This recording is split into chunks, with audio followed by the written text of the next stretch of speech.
देश के यशस्वी प्रधानमंत्री आदरणीय श्री नरेंद्र मोदी जी से मुलाकात किया और अपना जो छत्तीसगढ़ की बदली हुई तस्वीर है उसको साझा करने का अवसर मिला। बहुत ये सौभाग्य की बात है।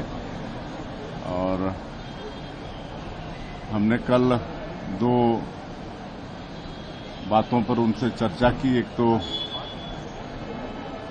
बोध घाट परियोजना और रिवर इंटरलिंकिंग पर चर्चा हुई है।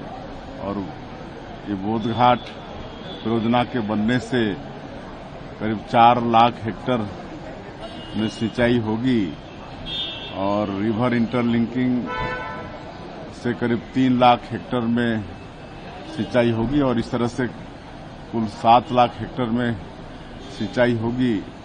और बोधघाट परियोजना के बनने से 125 मेगावाट बिजली भी पैदा होगी, जल विद्युत पैदा होगी और करीब 4000 टन मत्स्य का भी उसमें उत्पादन होगा।